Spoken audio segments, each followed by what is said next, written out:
people, so I don't know how long I've got because I definitely think my battery's about to die. But anyway, I thought I'd do a really quick video. I've filmed stuff before, but the files seem to not be working on iMovie, so hopefully this works. I got some Vans.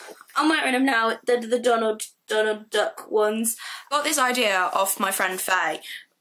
So Soz About It Faye. Me and her are both ticket hoarders, like we collect our tickets and they're just kind of collecting and we weren't doing anything with them, and she put them I think in an autograph book. So I decided to do the same thing, but I got a photo album which I got from Disney, so I thought I'd go through some of the concerts and stuff I've been to that have like interesting stories. First concert I went to was actually Tom Jones, and I was 6 years old, but the first one, oh god, the first one I went to of my own music was McFly on the 30th of November 2007 at the NEC in Birmingham. That was on Dougie's birthday, and I remember distinctly we all sang happy birthday to him, so that was a cool memory. The next time was 2009 and I saw McFly again at the Echo in Liverpool, and I think actually Faye was at the show I went to, which traffic, which is really weird how then fast forward 3-4 years we are kind of joined at the hip. Two productions, one's called Blood Brothers, which I saw in Manchester at the Opera House, and the other was The Entertainer in the Royal Exchange Theatre in Manchester. I had to go to both of these as part of my GCSEs, so the Blood Brothers was for English and The Entertainer was for drama. At The Entertainer, we saw Celia Imrie, who is a really famous British actress. And this was before the time I was obsessed with like photographing everything and I didn't take a camera. Fast forward again to the 18th of August 2010.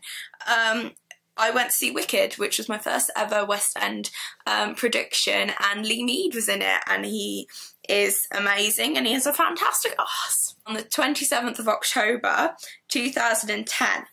It's a band called 2020, and kind of one of the main reasons I went is because James Bourne was opening up for them. We got to hang out with James and we went on his tour bus, and James is one of the most lovely human beings I think I have ever met. Truly, he's wonderful. And this is the first picture, I think it's the only picture I've got of me and James Bourne. I think that's in focus now.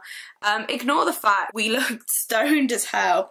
The flash on the little compact camera I had was bright as fuck. So 13th of December 2010. Now this is the first band tickets we got after a band chatted us up. Basically they were a small band and they were at 2020, but it was room 94, who are quite big in the grand scheme of things now, like they've been in Roxanne magazine. Dean and Kieran were there chatting us up going, buy our tickets, and he gave them, I think we got them for £3 each. None of the pictures I took I look good in, so it's not a picture I've left there.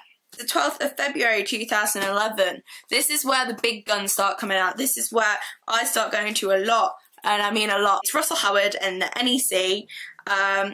He wore a thong. It's the Right Here Right Now tour. It was fantastic. Love Russell Howard. 30th of March 2011. And the comment I put on this, because I've wrote a little like description in it, is, we were in the second row! Oh my fucking god! And this is McFly. This show was also when Shine a Light, I think, had just kind of come out. These girls had passed us glow sticks and we all threw them, but we were the only side that did. So Dougie just got bombarded with glow sticks, and then he threw like a couple back and they both hit me. So thank you very much, Dougie Pointer. Of my fave, my bae, my love, Tom Fletcher. And the next is Dougie. Now, I will say I will say this now. I definitely get a lot better at band photography throughout the years. Next one is possibly one of my favourite stories ever. It was at Harper Adams University, which, if you don't know, that's a uni near where I live, and it's basically a university for farmers.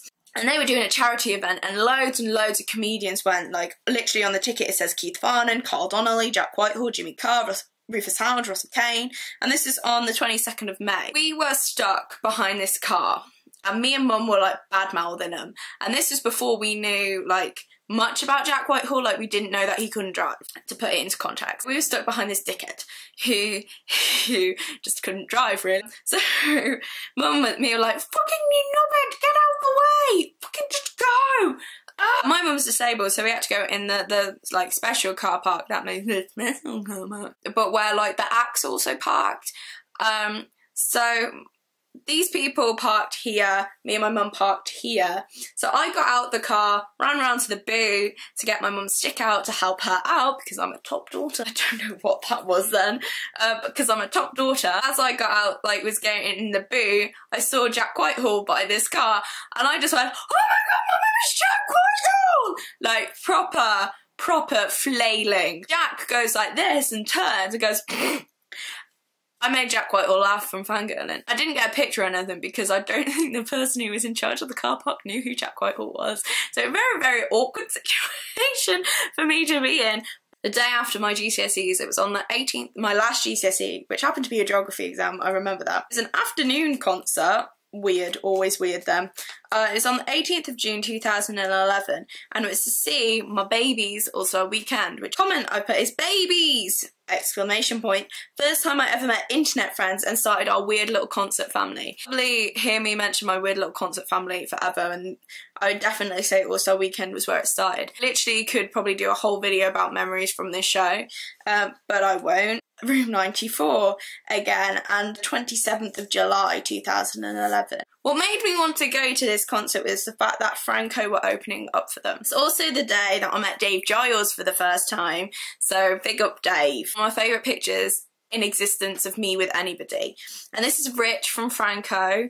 Can we just appreciate how freaking cute we look together? Before this picture was taken, he was like, oh, like, thanks for coming. I was like, to be honest, the fact that you're here, that Franco were opening up was the reason that I wanted to come more. I'm like, we have to go. And he's like, oh, really? Come here, give me a hug. I also have gone to another Franco concert, which isn't in here because I didn't have a ticket stub because we were on their guest list because just gonna pick that name up. I was barrier for it. Tommy, who's the lead singer, singing along the whole time, and he went like that with the microphone. I'll use the remote, Sky remote. Went like that with a microphone to me, and I was like, nuh-uh. So he carried on like that and presented his hand like so to me. So I grabbed his hand and he sang to me. Oh man, memories right in the fields. Still, I hope when I'm like 92 that I remember that because it made me feel so incredibly special. If anybody's ever been sang to, lead singer has grabbed your hand and has sang directly, looked into your eyes and sang to you. It's one, quite awkward, but two, it makes you feel like a pretty little princess.